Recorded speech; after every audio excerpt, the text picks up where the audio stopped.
Well, friends, and welcome. We're going through a series of devotions from last Sunday morning's sermon entitled They Devoted Themselves. And this week we're examining the idea that the early church devoted themselves to the breaking of bread. And we're going to look at again today at the power of breaking of bread and why we do it. And today I want to investigate the fact that when we break bread, we rejoice in the new covenant, in the fact that we have been made into a covenant to be with Jesus. In the same way, the Bible says in Luke 22, after supper, he took the cup, saying, "This cup is the new covenant in my blood, which is poured out for you." Jesus clearly instituted a brand new covenant in his blood, and every covenant that was cut had to have blood shed. In fact, the covenant wasn't actually considered to have been formed until blood had been shed. And when Jesus said, "This is the blood of the new covenant, this is my blood," and his blood was shed for us and accepted by us, when we take that communion and we drink it, it's like a reiteration of the covenant between us, a reminder, as it were, of the truth that Jesus and I are in a covenant. Now, a covenant was the most binding form of commitment between two parties, and covenants were cut and established, as we've said, in blood is what makes that covenant. And when we believed in Jesus, we entered into a covenant of the most extreme and serious type. It cannot be broken. It's binding, and it ties both of the parties together in a way that puts a love debt on both of us. But when you enter into a covenant, you become a covenant partner.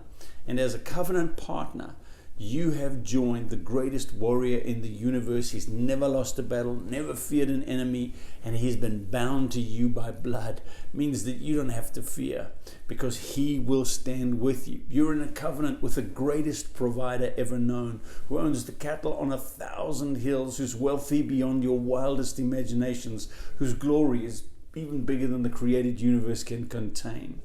You're in a covenant with the wisest, kindest, gentlest, most awesome, glorious God, who has bound himself to you by the blood of his Son, and he promised that he would always guide you. His comforter has drawn himself near, and Jesus promised he'd never leave you.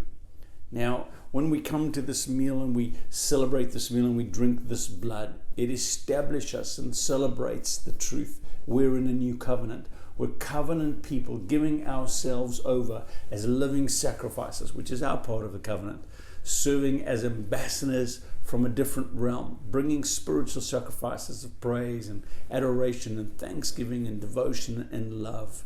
See, Jesus administrates his blood on our behalf, and he speaks to the Father in our defense. In Hebrews 12, it says, "You have come to Mount Zion, to the city of the living God, to the heavenly Jerusalem. You've come to thousands upon thousands of angels in joyful assembly, to the church of the firstborn, whose names are written in heaven. You've come to God, the judge of all, to the spirits of righteous men made perfect, to Jesus, the mediator of a new covenant, and to the sprinkled blood that speaks a better word than the blood of Abel." Jesus is the mediator of this new covenant, and when you and I partake in communion, we celebrate it again. He is the one who has been appointed to speak to you and for you in God's presence, and it is his blood that cries out, the Bible says, screams a better word than the blood of Abel, because the blood of Abel cried out for justice, but this blood cries out for mercy, forgiveness, and favor and blessing.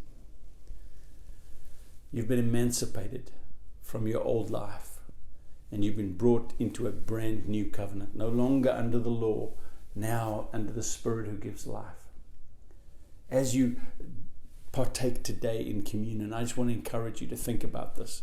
And as you celebrate communion, remember you're in covenant with a beautiful God. We think about you all the time. We're praying for you every day, and so looking forward to seeing you again together with us in the services. God bless you.